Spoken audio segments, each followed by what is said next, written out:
Cep, apa yang disampaikan kepada ASN hari ini kedisiplinan? Yang disampaikan kan tadi ya, bahwa tugas-tugas kita jangan lagi menjadi tugas administratif. Contoh misalnya, ini contoh saja, bidang pemberdayaan perempuan dan perlindungan anak. Kan itu bidangnya. Tetapi di kota Bandung, di setiap sudut masih ada ibu-ibu yang bawa anak-anak atau anak-anak sendiri berjualan pada jam sekolah, dan tidak mereka mengatasi problem dalam jangka panjang. Menurut saya itu kan tidak dibenahi. Saya ingin Pemprov itu taktis, tidak hanya bersifat administratif, teriak di mana-mana pemberdayaan perempuan. Di perempuannya di sekitar sini tidak terberdayakan. Ini salah satu bentuk taktis. Yang kedua, yang biasanya kan administratif selama ini kan Pemprov alokasi pembiayaan, monitoring, evaluasi terhadap kabupaten kota. Saya nggak mau ini. Sekarang itu Pemprov yang harus menjadi lokomotif perubahan di kabupaten kota. Sehingga Pemprovnya efisien, kabupaten kotanya akan terbawa efisien. Nah kemudian Pemprovnya taktis, kabupaten kotanya taktis, dan ini terus terbukti hari ini ketika saya Bekasi, turun ke Bogor, Kerawang hari ini kan bupati-bupatinya sudah mulai turun untuk operasi kebersihan, lingkungan. Nah, hal-hal yang lebih nyata itu sangat dibutuhkan dalam upaya mempercepat pembangunan. Karena saya targetnya begini deh, kalau orang memimpin itu 100 tahun, itu di kepemimpinan saya 5 tahun atau 10 tahun maksimal. Ini yang ingin dilakukan, dan itu bisa terbukti dari rencana kerja pembangunan yang kita lakukan. Kan perubahannya drastis, angka-angkanya berubah sangat tajam. Ini dan seluruhnya itu lahir dari sebuah inovasi-inovasi yang tidak hanya lahir di ruang kerja, tapi lahir di berbagai tempat di seluruh provinsi Jawa ketika kita melihat fenomena ini. Pak, gimana yang wali kota Depok? Oh iya, wali kota Depok itu hari besok kita panggil. Hari besok itu kita ada pertemuan, akan kita panggil, akan kita klarifikasi, harus memberikan pernyataan media.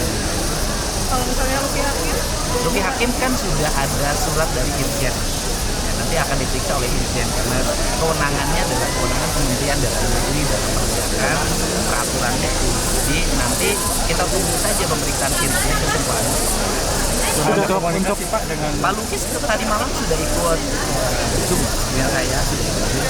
Kemudian waktu itu juga di WA dia sudah jawab, dia meminta maaf karena dia pergi ke Jepang untuk memenuhi janji terhadap anak-anak. Kan itu. Tapi saya jelasin Pak Lukis memang kita ini hari ini adalah pejabat negara. Jadi karena pejabat negara terikat oleh peraturan negara. Walaupun itu keinginan anak-anak, hak kita untuk memberikan kebahagiaan bagi anak-anak kita. Tapi kan bahagia tidak mesti di Jepang. Kalau saran saya misalnya, anak pejabat itu bahagianya harus di kabupaten, harus di kotanya, rekreasinya tuh harus ada di kotanya. Kalau mengatakan bahwa kotanya tidak sebagus besar, bikin dong sebagus besar. Kotanya tidak seindah Labuan Bajo misalnya, bikin seindah Labuan Bajo, karena itu tugas pemimpin. Jadi ini penting. Jadi saya ingin nanti para pejabat itu coba ciptakan tempat-tempat di Jawa Barat menjadi tempat-tempat indah, sehingga dia rekreasinya di wilayah kerjanya masing-masing. Gitu.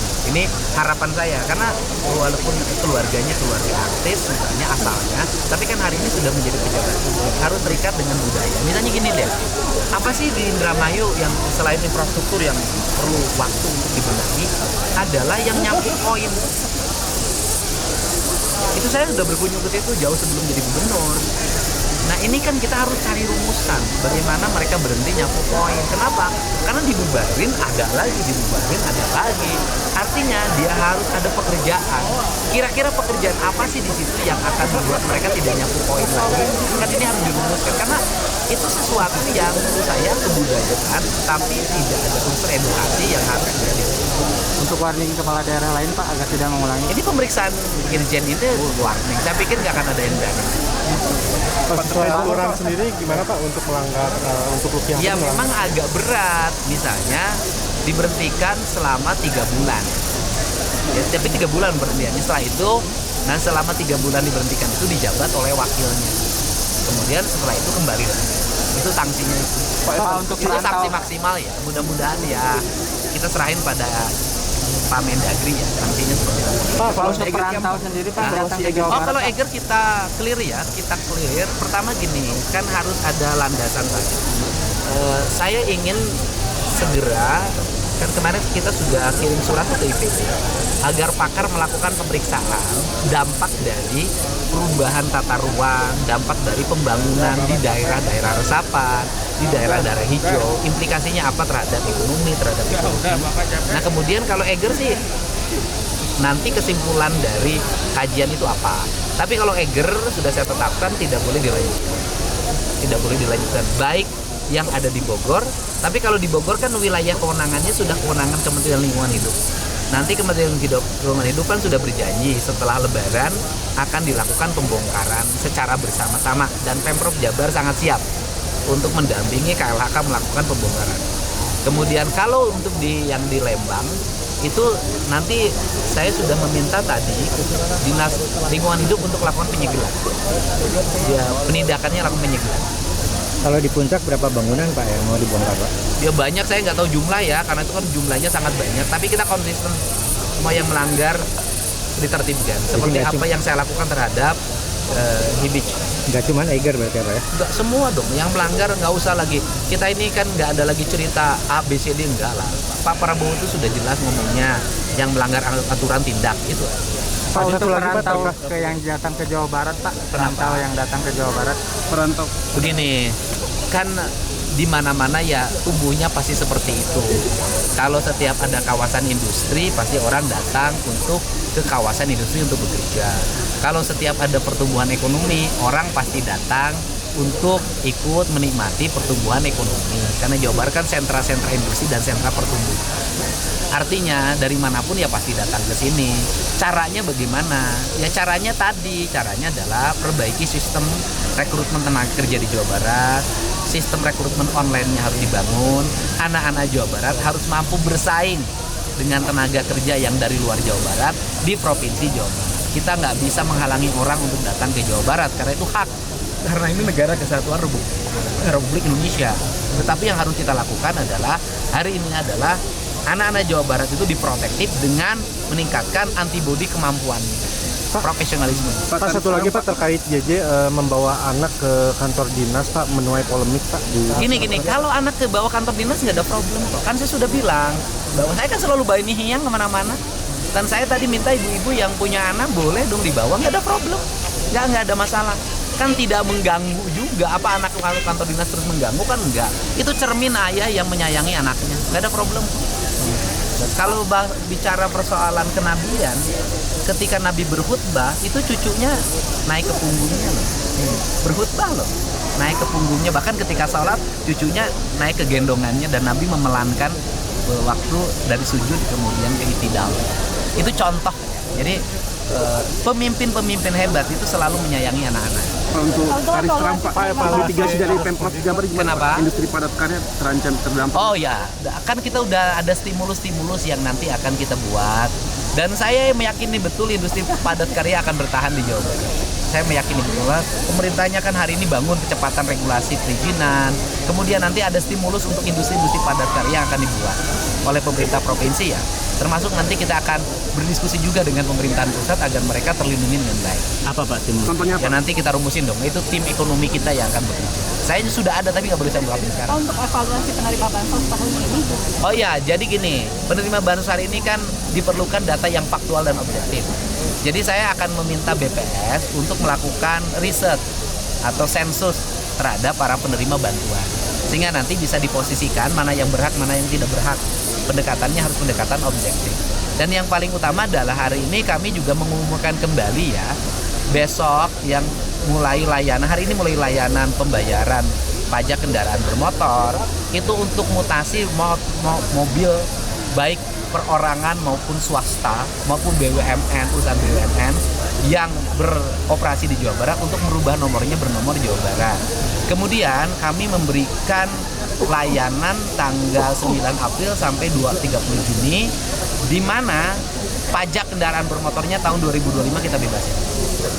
Jadi mereka mutasi dibebasin dulu selama setahun, kemudian tahun depan mereka boleh bayar. Tujuannya untuk apa?